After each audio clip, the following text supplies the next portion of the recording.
So, but in regards to the disagreement, kind of circling back to the point of Minnesota and not investing, you brought up the point of migration into the state and the immigration. And I think two of the large populations here are the Somalian population and the Afghan population. And that goes back decades, right, of these people coming to the state and coming to our country.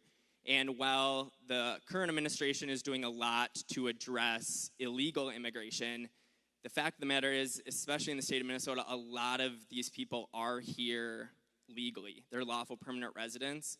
And there's a lot to be said maybe about, there needs to be a mindset or culture shift within the populations. But I think it's really easy for the Republicans to be pointing their finger at these populations. What would you say is the solution, the boots on the ground solution for our generation to be addressing that problem, given the fact that even if, the ICE enforcements were to go as far as they could, these people were brought here legally. So what is the solution for those people?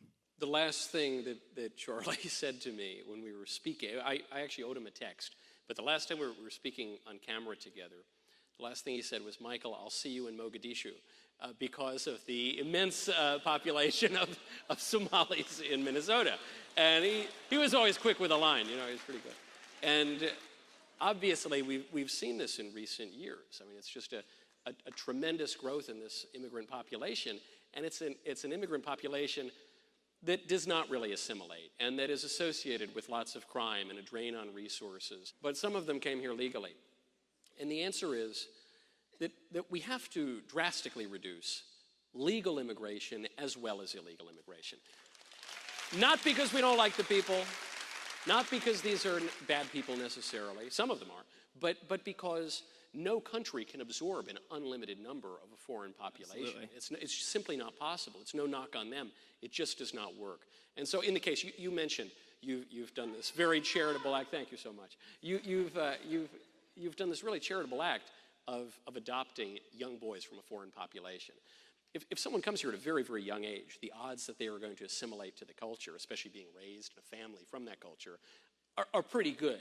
If someone comes here at age 30 and it's an economic migrant and they don't want to learn the language and they don't want to assimilate and they're going to live in their own ethnic enclaves and commit crime, it's just not going to happen. And so we have to drastically reduce immigration because immigration is not a right for anybody, exactly, and it's not just about ticking up GDP.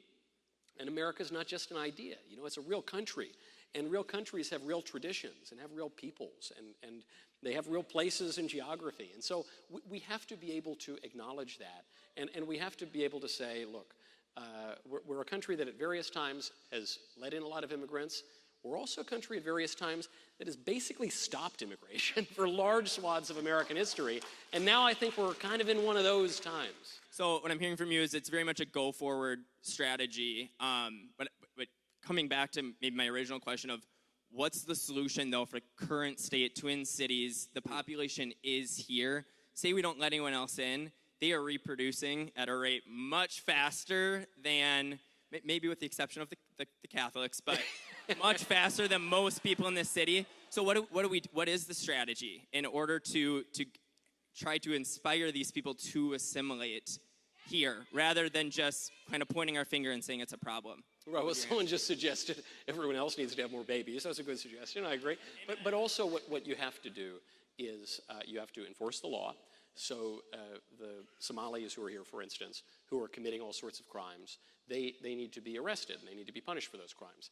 The Somalis who have committed immigration fraud, not naming names, they need to be let go from their places of employment, even if it's the U.S. Congress, and they need to return to their country of origin. And so you can enforce the law in a just way that's not capricious or arbitrary or ex post facto. But one of the big problems is when someone is here legally or they do gain citizenship, there's not really much you can do. And so you do have to look forward, and you have to more seriously weigh the consequences of letting these people in the first place. You could go a long way by simply enforcing the law here and by refusing to accommodate the eccentricities of their culture, forcing them to learn English, making it a requirement that you assimilate in order to access public services and resources. That's one way to do it. You add a lot of pressure And when you add all of those incentives together, suddenly it turns out people begin to react to them. We can do it. We don't need to throw up our arms. We don't need to say there are too many Somalis or whatever and now the country's over. It's not over. It's a strong country. It's a great country. The bones are there. The muscle is still there. We can do it. We have to want to do it. We have to be committed to doing it. And I think in part we have to do it to honor our friend. Thank you so much for the question. Appreciate that. Thank you. Thank you. Thank you.